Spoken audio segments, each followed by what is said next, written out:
What if I told you that you have never actually heard what any of your Line 6 Helix, HX Stomp, or Pod Go presets actually sound like? That would seem like a pretty strange thing to say, as you could sit there and say, I'm playing it right now, I'm listening to what it sounds like. So what do I mean by that? Well, in this video, I want to talk about the importance of monitoring, and not only the importance of monitoring, but the importance of understanding monitoring and how our environment affects things. Now, this might seem like a strange topic, but the reason I'm bringing this up is simply because as somebody who makes presets on Custom Tone on the marketplace for my own albums, and I've shared many presets, I've helped others tweak presets, I've sold some presets, I have a bunch of free presets up. One thing I always find really interesting, and I understand why it is that, I'll get some people will contact me after using, let's say, a dialing in video preset that I've put up on Custom Tone. And a bunch of people tell me, this is amazing, it sounds so good, it's perfect. Or I'll get tagged in a post on Facebook, and I'm just loving this preset, or I'm loving that preset. Maybe it's something from Marketplace. Then somebody else will come along with the same preset and go, oh my goodness, I can't believe how muddy this sounds. Or I can't believe how bright this sounds, or how dark this sounds, or, and you can insert whatever descriptive term you want. So you sit there and you kind of scratch your head and go, wait a minute. 10 people told me it sounded great. 1 person told me it sounded bright. 3 people told me it sounded muddy, and 2 people told me it sounded dark, and whatever. I'm just making these things up. Off the top of my head here as an example. But so you scratch your head and go, well, what is going on here? Well, obviously there are many variables involved, as I've always said. Let's go through some of the variables, and then we'll talk about the topic of this video and what some of the variables that maybe we don't take into account are. I think the obvious ones are, number one, the player. Right? I've talked about this in other videos. If I play a note on the guitar or a chord, it's going to sound very different than if somebody else plays that same note or chord through the same guitar, through the same preset and monitoring system and room and everything, simply because of the way we attack the strings and many variables in how I'm holding the note down, my vibrato. There's a whole bunch of variables there. So the player is obviously one of the more obvious variables. The guitar we're using. If a preset is dialed in to sound absolutely amazing with a Les Paul, and then we go grab a Strat or a Tele, let's say, on the bridge or neck pickup, and that's going to be a different experience. Now, it doesn't mean that preset's going to sound bad. It might sound perfectly fine, but it's going to sound very different, obviously, with different guitars and different pickups. So that's another variable. And a lot of times when I do tone demos, I really try to use different guitars to show how a certain preset sounds with different guitars. So that's a pretty obvious thing. Now, if I was to say to you, if you created a preset on your Helix, and then I took that preset, and before even playing it and giving you my opinion on it, I just slapped an EQ at the end of it and turned a bunch of knobs and boosted frequencies and cut some frequencies just at random, and I played through it. And I said, no, don't like this preset. It's pretty terrible. Really bright, or it's really dark, or what have you. You'd probably sit back and say, well, wait, what did you do? You messed it up. That's not what I had. I didn't have that EQ at the end. Why did you put that there? I said, well, I always do that. Well, this is not fair then. My opinion would not be based off of an accurate representation of what you dialed in, would it? It would be some crazy random EQ thrown at the end that I put in for some unknown reason. I've actually had situations where people say, oh, I dialed in the preset, but I switched out the IR, and I switched your stock cab for an IR, and they go, okay, well, that's fine. I got no problem with that if it sounds good to you and that's what you want, but let's be fair about it, that's not the same preset anymore. The IR is a huge part, or the stock cab is a huge part of the sound, and when I make presets, I carefully choose that to match, right? So it's fine to change it out, but it's not the same thing anymore. So that would be kind of ridiculous if I was to just grab an EQ and throw it at the end and kind of essentially ruin your preset. Well, why am I talking about this? Well, let's talk about monitoring systems. When we play our Helix, or any modeler for that matter, Kemper, Fractal, what have you, we have to monitor it with something, whether that be a pair of headphones, whether it be a pair of studio monitors, whether it be some sort of PA speaker or FRFR style speaker, maybe a Line 6 power cab, maybe a Mission Engineering Gemini. There's endless options as far as how we monitor. Maybe we're going through a real guitar amp and cabinet, right? Well, as you can imagine, each one of these monitoring systems is going to give us a very unique experience, right? We hear always talking about flat response and full range and flat response speakers. Well, there really is no such thing, just so everybody's clear on that. Even if you get into some of the finest studio monitors and you look at the specs for those, you'll usually see something that says, 30 hertz to 25,000 hertz plus or minus 3 dB or plus or minus 4 dB or maybe more than that. Well, what does that mean? Well, that means that at random places throughout that entire frequency spectrum, this monitoring system actually has variations from sort of the center point by up to 5 dB or 3 dB or whatever the rating is at certain frequencies. So you're actually hearing slight boosts and cuts to different areas of the frequency spectrum caused by this monitoring system. That's normal. That's every speaker system and monitoring system you've ever heard. It's impossible to design a perfectly flat speaker.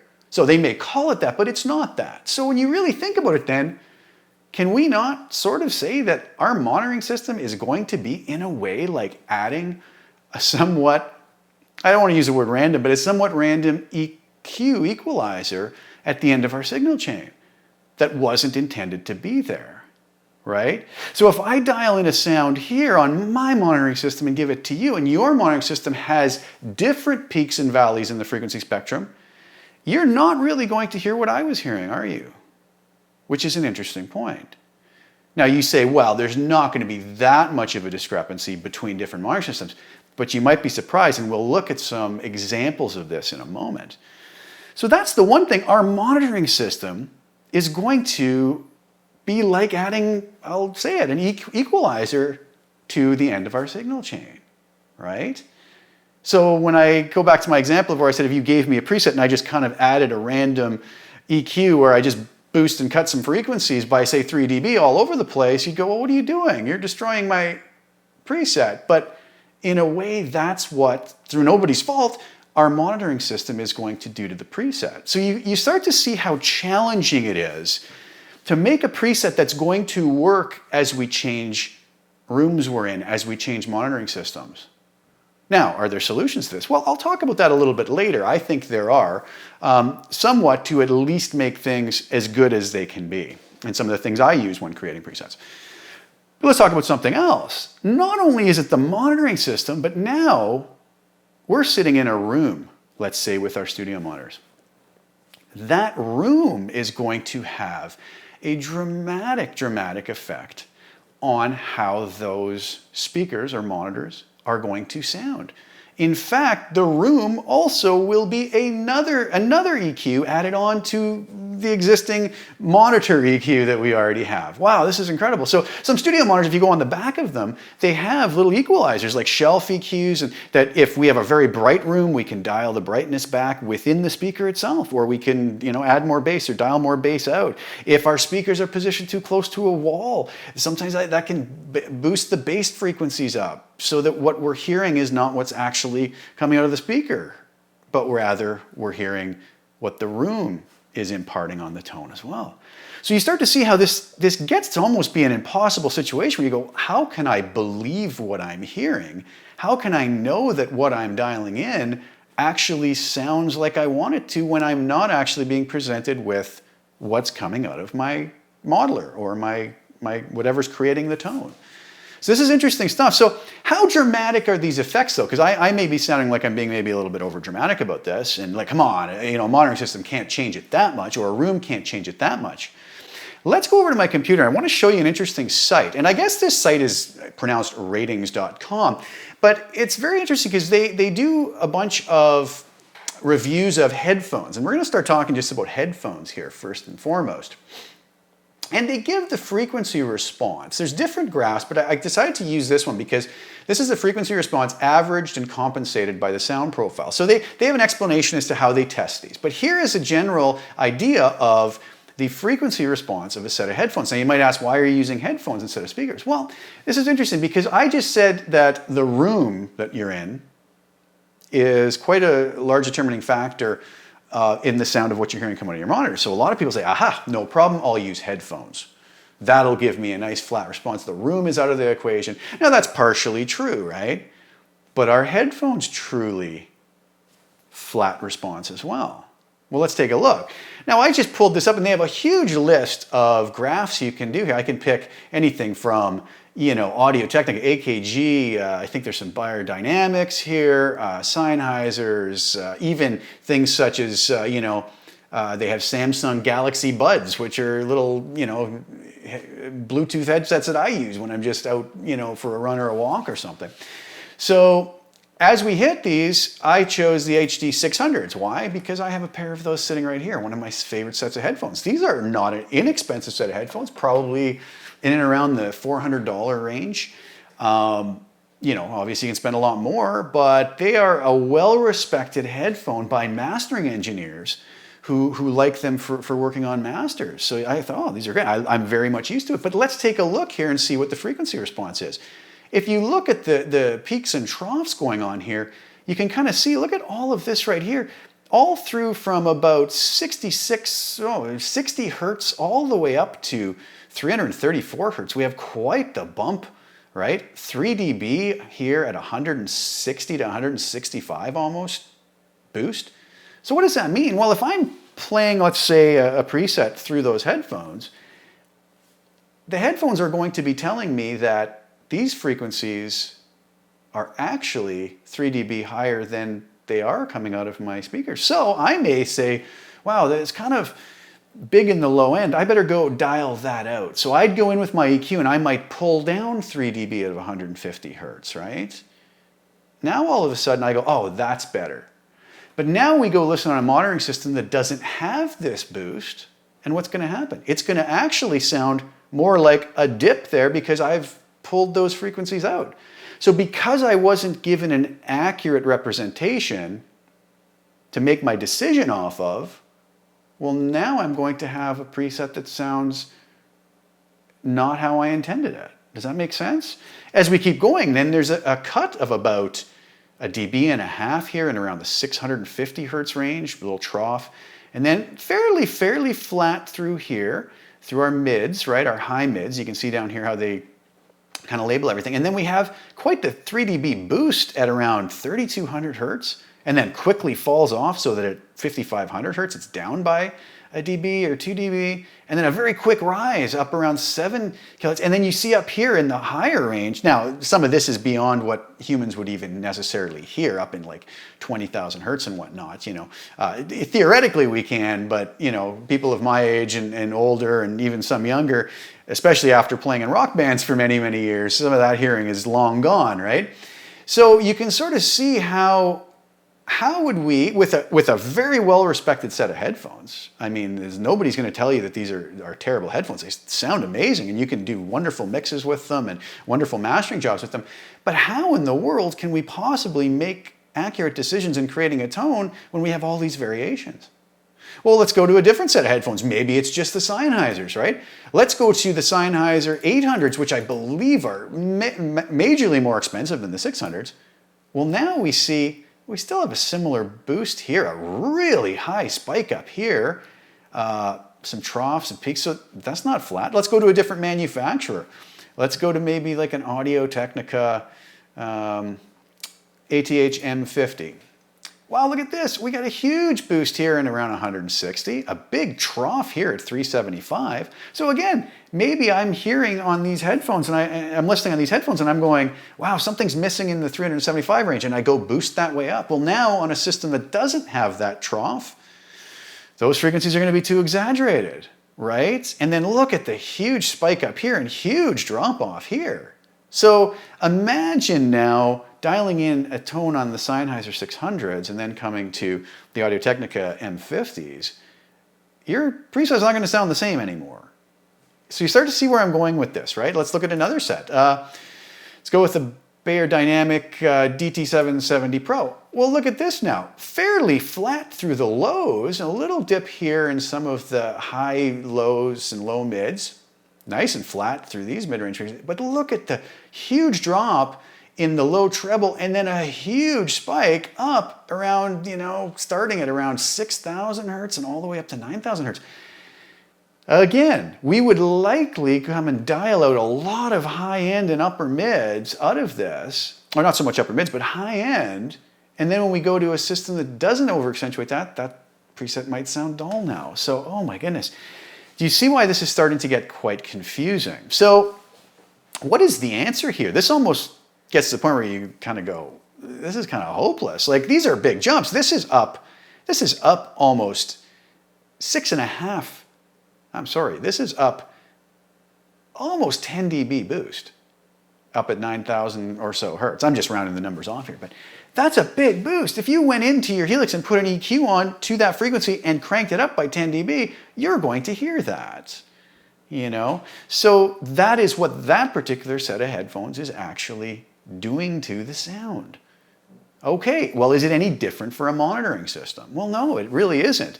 Now, I would say with a monitoring system, you probably, if you have a decent set of monitors, and you can usually go to the website of the manufacturer and check the specs, and it'll tell you plus minus so many dB over a range of frequencies. I would say a good number there would be plus or minus 3 dB. If you're within that, you've probably got a decent set of monitors. But you got to keep in mind, there's still going to be peaks and troughs based off of, that 3 dB range on either side, right? So keep that in mind too. Plus or minus 3 dB. Well, that's really a range of 6 dB. Right? You can see some of these things, you dip down 6 dB here and you go up 9, that's 15 dB between those frequencies. That's huge, right? That's a big, big jump. So even with a set of monitors or a PA speaker or a power cab or a mission engineering Gemini or any of those, they are going to have those fluctuations, and that's not a criticism. That is just the way it is. There's nothing we can do about that or nothing we can do to change that. Wow, so this is kind of hopeless. How do I know when I'm dialing in a sound if I'm hearing what I'm hearing? Okay, well, let's talk about one other thing. I also mentioned the room sound. Now, obviously with headphones, the room is not part of it, but we have the discrepancies we see here. Well, let me show you something else, and this is kind of interesting because I'm going to go over to Cubase here, and I have a piece of software here that's made by IK Multimedia. It's called ARC 3, and this is, the ARC stands for Advanced Room Correction System, okay? This is their third version of this. It's fairly new. I had their second version of this, which I use a lot. So what this does, and to give you a quick rundown, I don't know if you can see it, but I have a microphone, a little tiny microphone on a stand back there, and that's a room measurement microphone. It's a very flat response microphone. And what the folks at IK Multimedia tell you to do is you put that at your ear height, sitting in the position you would be mixing. So for me, that would be right here. And then you basically run a series of test tones through your monitors. So it's going to read those, frequency variations in your monitors. And it's also going to read the frequency variations that your room is causing. It's going to blend those all together, and it's going to calculate correction for your room, for EQ. So it's going to EQ your room so you're going to hear something much closer to flat than you could ever hope for by just listening on your monitors in the room. One of the tools I use a lot when I'm mixing and creating tones, because I feel much more confident that they're going to translate better into different places, and I'll talk about that in a second too. And they really do. It really does work well. So what they do is they measure not only at ear level, but 15 centimeters above and below, and then in various places. There's 7 points around the mixing area, and I guess I don't understand the technical aspect of this, but it uses all of that information and then corrects for the room. And it's an excellent system. Anybody who needs something like this, I would highly recommend this. There are other products like this on the market, but I really enjoy this one. So when I measured my room, here's what came up. Up here in the white line is the target. Now that's perfectly flat. That's never going to happen. It doesn't matter what you do, that's never going to happen. So before it reads what it was measuring from the speaker, and these green lines the dark green is left and the light green is the right speaker. So even between the two speakers, there's a huge difference. But look at my room. Obviously, there's nothing much below, I would say, 40 hertz. Now, that has more to do with probably just my speaker not going below that. I have a set of focal shape 50s that aren't going to be rated to go down to 15 hertz or anything like that. So that's more just the speaker not being able to produce those frequencies, more than likely. But then if you look, I have a big dip here, right around 110 maybe, and a huge spike up of about, I would say, 9 dB in one of the speakers at in and around 100 and maybe 50 or 140 hertz. Wow, okay. Then it kind of flattens out, not too bad through all the sort of lower mids, and then it starts rolling off in the upper mids here. So there's a couple dB down, little spike up, but then look at the high end, really rolls off. So if left with not knowing this, not having anything to correct it, I would very likely come in and dial in a lot of high end to my presets and make them very bright sounding. Simply because I go, I'm not hearing it, so I need to dial it in. Now, when you get away from this room and go to somebody else's room on a different monitoring system, unless they have a similar situation in mind, they're going to go, whoa, why is it so bright? You see? So I would never trust the single instance of listening in this room without correction. And I'll get to how I deal with it after. So what this has done is it has corrected for my room as much as possible, and it shows the after. And if you notice, the lows are not there, which is fine. That's the monitoring system. But overall, it's really flattened the room out so that I'm not much more than, like right here, I'm still probably maybe 2.5 dB up, but everything else is within probably a single dB, which for our purposes of hearing is pretty flat. This gives me the confidence that I'm hearing something that's going to translate really well outside of this room. Okay. So let's talk about that. Well, how do you get around this if you don't have a system like this? Well, before I ever had a system like this, what I would always do, and I have other measurement tools I use when I'm mixing and whatnot as well, but what I would always do and what I would always recommend others do, you have to listen on a very wide number of systems in different rooms. And you will finally hit a sweet spot with a mix or with a preset where it seems to sound good everywhere. And it's kind of like what a mastering engineer would do, right? He's given a mix and his job is to listen on a very high-end mastering system in a very equalized room, as close to flat as possible, so he can make good decisions to know this is going to translate to all sorts of different systems, okay? So one thing I would do and I would recommend is, if you dial in a preset, record yourself playing even just a few bars or something with it. Take that mix and go listen on your home stereo. Go listen on your phone speaker. Go listen on a set of earbuds. Listen on a bigger set of headphones. Listen on bigger speakers. Go sit in the car and listen to it. Listen to it in as many spots as you possibly can before you kind of go, oh, it sounds bright over here, but over here it's actually not bad. Or, well, I'm going to bring the brightness down a little bit. Now, you know what? Now it sounds kind of better everywhere. And that's a really good sort of simple way for somebody who doesn't have any other tools at their disposal to kind of go and listen to hear if, what I'm hearing is actually going to work, right? If we're making a preset for live playing, we would want to turn it up loud enough to a comparable volume to what we would be playing it at, because sometimes dialing in at a very low volume, we're not going to get what we need.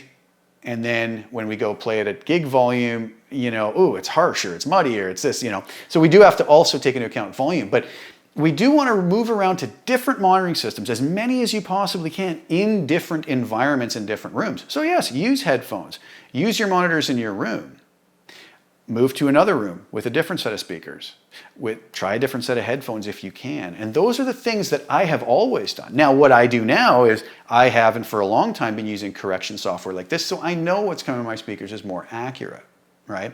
And I'll use this on mixes. I'll use it for creating tones. The other thing I will do with a preset, back to just talking about the Helix now, if I make a Helix preset, I do not release that preset, whether to Marketplace, Custom Tone, or anywhere else, until I have tested that in a production, in a mix. It must be tested and it must sound good on all these different systems that I go check it on, Okay, I have to be happy with that mix in numerous places, in the car, on the upstairs system, on the downstairs system, on earbuds, coming out of my laptop, with my Sennheiser headphones, with another set of headphones. And I want to reference that mix in so many places that I go, you know what, it actually sounds acceptable and reasonably good in all of these situations. And not just, oh, it sounds great in the studio, but as soon as I move it outside the studio, it doesn't sound good anymore. Well, there's something wrong then with your preset. There's something wrong with your mix, right? I also want to play that at super loud volumes and at low volumes. And I want it to work in all of those ranges. And that's how I approach things. So those are the things that I do. I would really suggest, though, if anybody can afford to get a system like this, you have to order it with the microphone. I can't remember the cost on it. It's not an unreasonable cost. It might be around a couple $100. Don't quote me on that. I'd have to check again. But it's a great system, and all you simply do is you take this and you put it on your final output bus. Okay, so I've inserted here on my stereo out, as you can see. Now, what you have to do, though, is when you record something and you're about to export the recording, you must turn it off. Otherwise, it's going to EQ your entire mix and recording through it, and you're going to get the compensation of your room on your tracks, which is, nobody needs that. That's going to sound very odd. I think you'll be able to tell right away.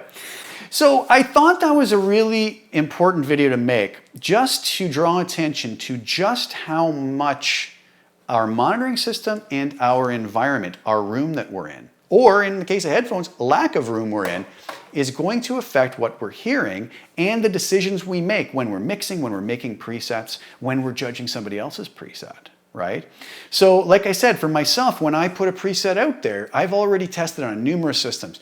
I've tested it through a PowerCab 112, a PowerCab 212, a Mission Gemini. I've tested it sometimes through some Line 6 PA speakers, the L2T speakers. I've listened through my focal monitors. I've listened through my headphones. I've moved it to other rooms from a mix, and I've listened to a mix on my stereo outside and an upstairs stereo I have. I've listened to it on earbuds. I've listened to it on my laptop. And I make sure that I'm happy with that preset before it goes anywhere. And that way I can know that others, when they get it, unless their system is something really wrong with it, that it's probably going to be okay, you know? But it can never be the same as what I'm hearing. And that's just the reality of it, you know? Even if it was the same guitar, with me playing it in a different room, it's going to sound different on their system and in their environment. Okay, so very, very important points to know. Now, one thing that I do stress, though, when some people do send me a message and say, oh, this one sounds too bright, or this one sounds... A lot of times, the number one thing I said, if you've altered anything at all in the preset, like changed out for an IR, it's going to change the preset. It's not the same preset anymore. So that's not even... I can't even discuss that, because you've literally changed the preset. It's a new preset. On your monitoring system, have you already compensated with any of the EQs on your system? Have you boosted highs? Have you cut lows and just forgotten about it? Because that is adding another layer of EQ to the equation, right? Do we have our global EQs on in the Helix? This is something a lot of people do. They try somebody else's preset, they listen with global EQs and go, oh, it's muddy, or it's this, and you go, well, what do you have on your global EQ? Oh, well, turn the global EQ off, and now you're not going to be adding another layer of EQ. You know, so you'd have global EQ, then your monitoring system, then the room you're in. Then you can see how quickly a preset that was one thing quickly is not that anymore, right? So it's not really fair to make an assessment about that preset based off of the fact it's been run through 3 new sets of filters, essentially, right? If that makes sense. So I thought that was an important video to talk about and to make. And I hope those on-screen graphs and visuals help you to sort of see how dramatic this actually is. You know, the reading that I got on my room is going to be different for everybody's room out there, depending on the dimensions, the ceiling height, the materials on the walls, how much furniture and gear you have in it. You know, even if I make my measurements here and then I go stand at the back of the room, all bets are off. I'm hearing a completely different EQ just because I stood in the room in a different place, right? Sometimes I've had people say, oh man, is that preset ever bright? And then you find out they've got their wedge monitor pointing straight up at their face at super loud volume. Okay, yeah, but that brightness you're hearing like that, stand off to the slide slightly, and now it sounds really good to you, but it's also going to have the brightness that's going to help it cut through the mix, you know? So there's so many variables, it almost seems to make this an impossible situation. But so anyways, I just wanted to show you how I approach solving some of those issues and why I feel that a lot of the presets I'm putting out there work so well in the mix right away, because I've done all those things and cross-referenced and checked it on in as many ways as I can.